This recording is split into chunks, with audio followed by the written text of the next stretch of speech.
काशी हिंदू विश्वविद्यालय के सेवानिवृत्त शिक्षकों ने दिए पेंशन संबंधी प्रार्थना पर सोमवार को प्रधानमंत्री के संसदीय जनसंपर्क कार्यालय को सौंपा।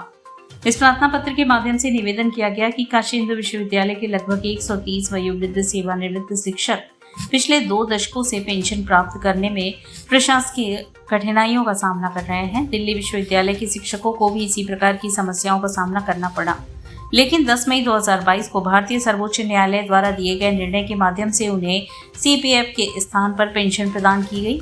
इसके बाद काशी हिंदू विश्वविद्यालय के सेवानिवृत्त शिक्षकों ने भी आशा की थी कि उन्हें भी इसी प्रकार का लाभ मिलेगा। इस संदर्भ में काशी हिंदू विश्वविद्यालय के कुलपति प्रोफेसर सुधीर जैन ने सितंबर 2022 में उच्च शिक्षा मंत्रालय को एक पत्र लिखा, जिसमें उन्होंने विश्वविद्यालय की कार्यकारिणी के संकल्पों, दिल्ली उच्च न्यायालय के निर्णयों एवं मई 2022 के भारतीय सर्वोच्च न्यायालय के ऐतिहासिक निर्णय का उल्लेख करते हुए काशी हिंदू विश्वविद्यालय के सेवानिवृत्त शिक्षकों को पेंशन प्रदान करने का अनुरोध किया। यूजीसी ने भी इस मामले में उच्च शिक्षा मंत्रालय से सर्वोच्च न्यायालय के निर्णय को अन्य केंद्रीय विश्वविद्यालयों पर लागू करने पर सहमति देने का आग्रह किया, लेकिन उच्च शिक्षा मंत्रालय की उदासीनता बनी रही। काशी हिंदू विश्वविद्यालय के वयोवृद्ध शिक्षक उच्च शिक्षा मंत्रालय की लगातार उपेक्षा के कारण पिछले 1.5 वर्षों से इलाहाबाद उच्च न्यायालय में न्यायिक प्रक्रिया के माध्यम से इस मुद्दे का समाधान मांग रहे हैं। तदनुरूप उच्च न्यायालय ने भी उच्च शिक्षा मंत्रालय से यह स्पष्टीकरण मांगा है कि सर्वोच्च न्यायालय का जो निर्णय दिल्ली विश्वविद्यालय पर लागू हुआ वह काशी हिंदू विश्वविद्यालय पर क्यों नहीं लागू किया जा सकता। इस पर उच्च शिक्षा मंत्रालय के द्वारा दिए गए अप्रमाणिक तर्कों का काशी हिंदू विश्वविद्यालय प्रशासन ने स्पष्टता से प्रतिवाद भी किया है। फिर भी मंत्रालय के अधिकारी उदासीन बने हुए हैं और उच्च न्यायालय द्वारा मांगे गए स्पष्टीकरण में अनावश्यक देर कर रहे हैं।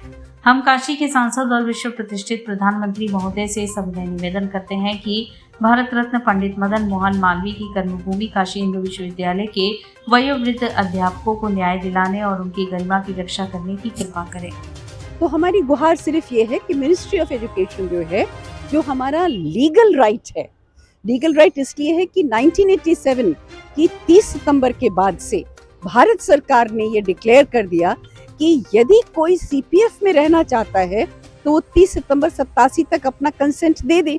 हम लोगों में से किसी ने भी 30 सितंबर 87 तक कंसेंट नहीं दिया था, फिर भी किसी वजह से हम सीपीएफ में ही पड़े रह गए और हम पेंशन स्कीम में नहीं गए।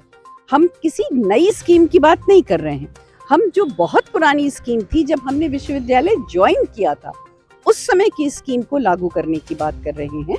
जो यहाँ पर शायद हमारे जो एमपी साहब हैं, जो माननीय नरेंद्र मोदी जी हैं, जिनको कितना ध्यान है। अभी देखिए उन्होंने एक new pension scheme, universal pension scheme लगाई कि वो इस और उनको इसका संज्ञान हो सके और वो हमको रिलीफ दे सके।